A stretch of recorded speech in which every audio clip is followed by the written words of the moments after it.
Welcome in, hockey fans. It's rivalry week. We've got ASU, we've got GCU, we've got Vegas Golden Knights, we've got the Coyotes, we've got a little of everything going on. So why not bring in a guy that's got a lot of knowledge with all of them?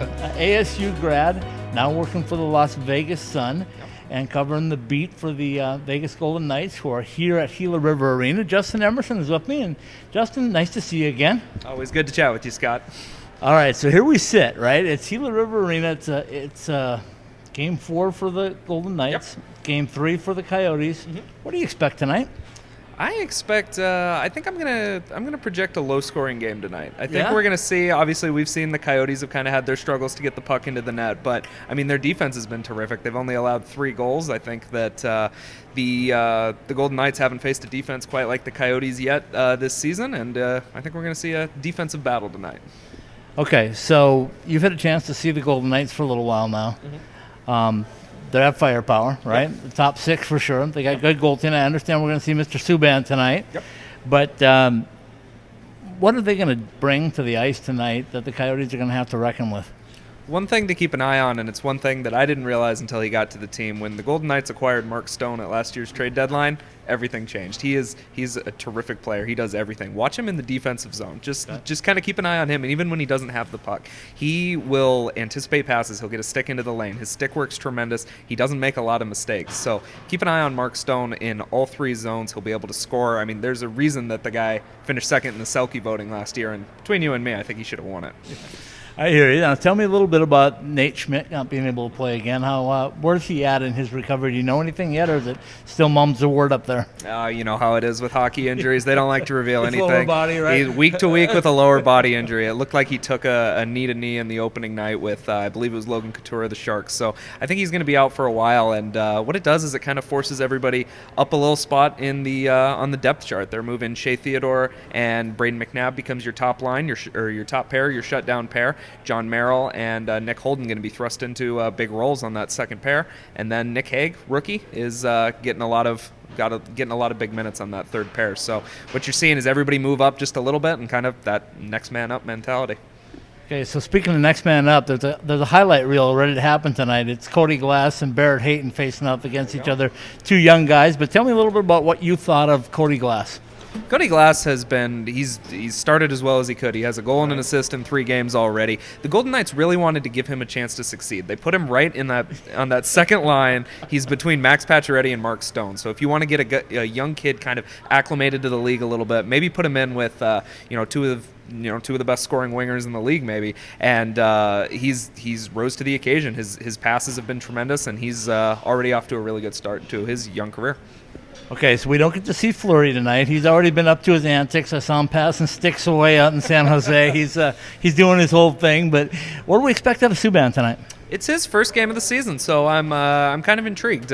He a lot of times needs a little bit of time to settle in. He's given up a couple of goals early in games last season that it was kind of maybe ones that he'd want to have back. But if you don't get him early, it's kind of hard to get him. He settles in really well, and the fun little fact, he's never allowed a shootout goal. So if it goes to a shootout, bet on the Golden Knights.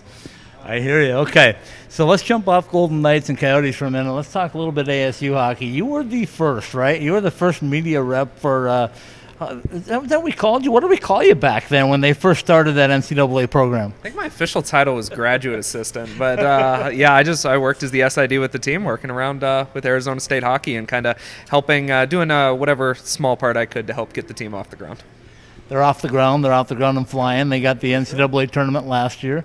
They came in this past weekend ranked number 20 in the country. They've slipped back a little bit with that split this weekend, but big series this weekend for them up at Minnesota State. What are you thinking? Well, I think any time that you're going to a series in Minnesota, I mean, it's going to be tough. All of those schools are no easy outs, and ASU's got their hands full. All right, back to this one. Final prediction, give me a score. So you said low scoring. What do you think it's going to be? I think it'll be 3-2 one way or another. Honestly, I'm not quite sure. Justin Emerson, thanks for the time. Nice to have you back in the state of Arizona. I'm sure you had a good time visiting with the folks and everything as well. Always good to be here. It's my favorite trip to make, coming back. All right, we'll be right back. We've got the other side of the coin. We got Matt Layman joining us from the Coyotes beat. We'll be right back.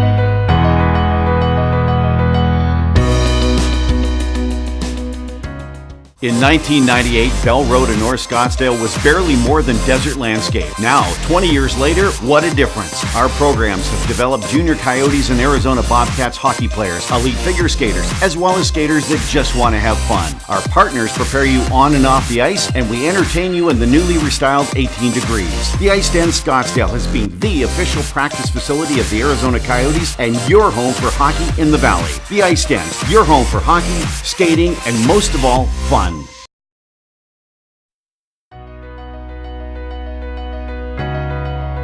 Welcome back in, hockey fans in the Desert Southwest. It's a rivalry week. We've got ASU, GCU, we've got Coyotes, we've got Golden Knights, we've got all kinds of stuff happening.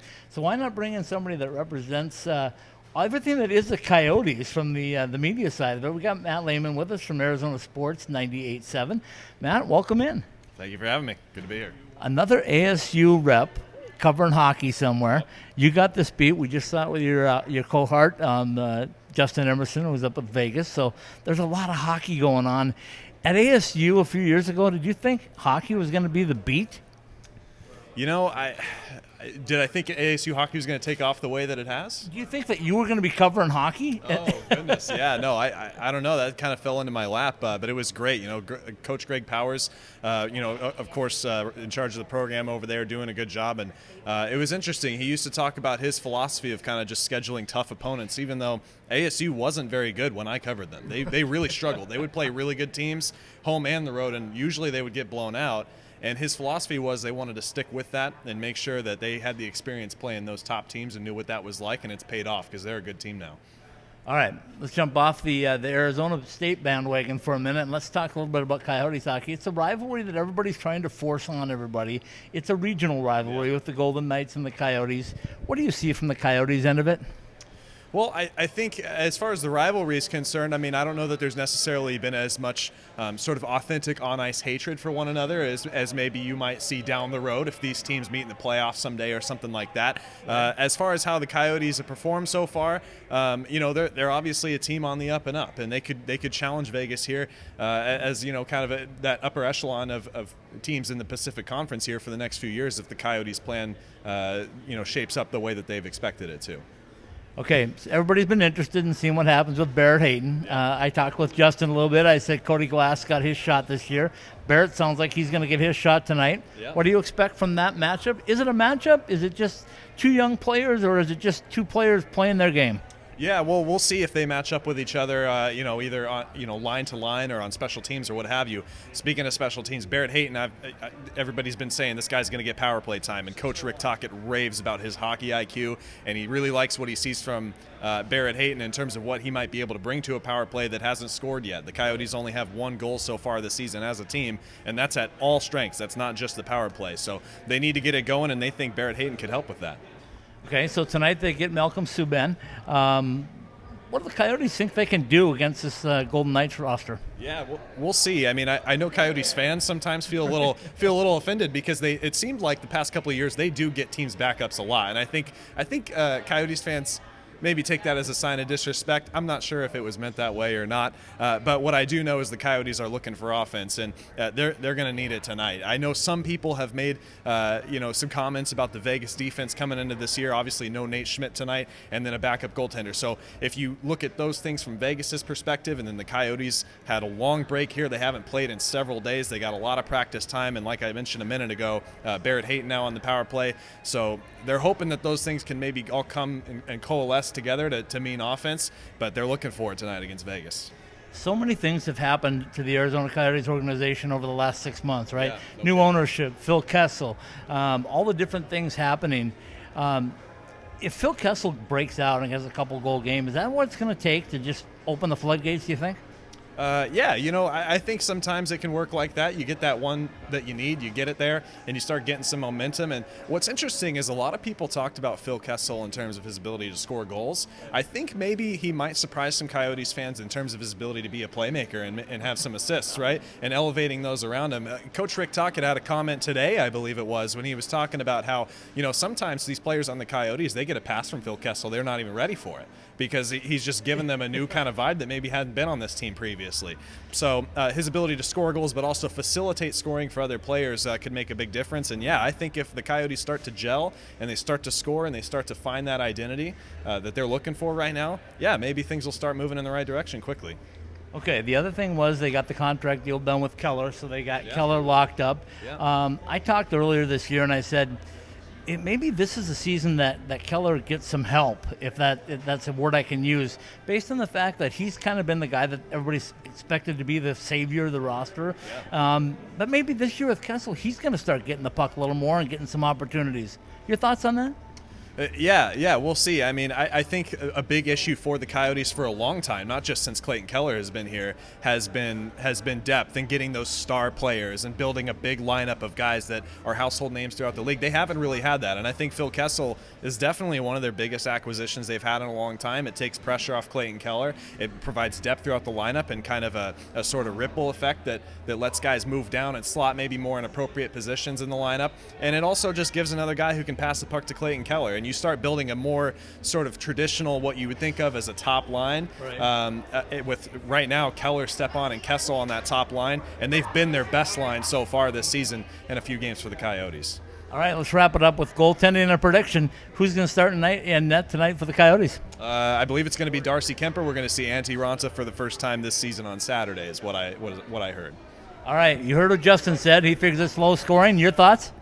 Yeah, I could definitely see that. I mean, obviously, we all know the Coyotes are looking for offense, and they play really good defense. So far, both of the games the Coyotes have played this season have been really low scoring, and it wouldn't surprise me to see another one tonight. All right, you got a prediction? I'm going to go 2-1. Coyotes get their first win. All right, you heard it there, folks. Nice to have a couple of ASU guys sitting in with me at the NHL level. So congratulations on the job, because that's a big beat to cover, and we'll look forward to seeing you all season long. Thanks. Good to be here.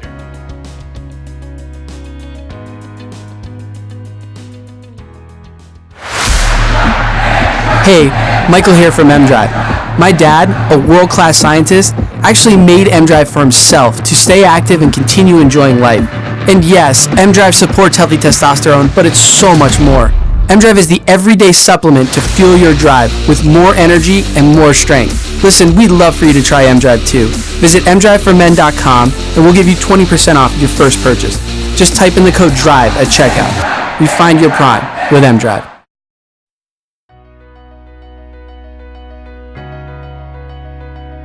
All right, welcome back in, hockey fans in the Desert Southwest. It's rivalry week started a little early tonight with Vegas and the Arizona Coyotes. Seth Vasselson with me.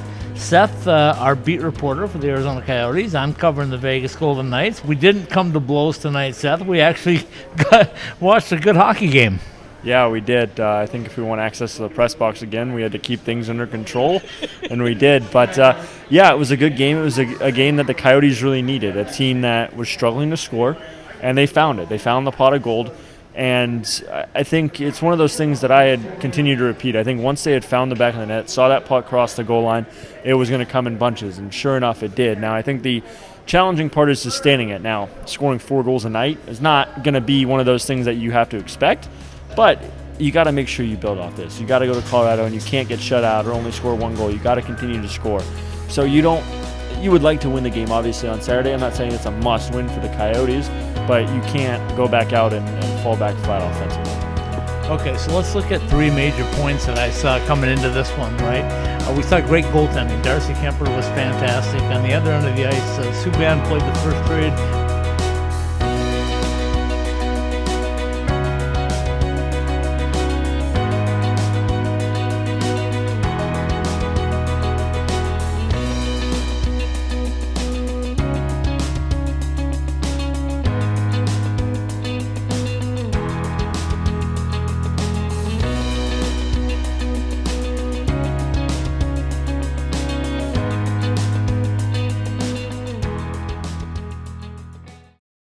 Pre-game like a pro, post-game like a champion at College Bar and Grill. Located across the street from the iconic A Mountain and Sun Devil Stadium and a quick walk from Wells Fargo Arena, College Bar and Grill is your home for the best local craft beer, delicious creative cocktails, tasty food, and Tempe's best atmosphere for Arizona State athletics. College Bar and Grill, Pre-game like a pro, post-game like a champion.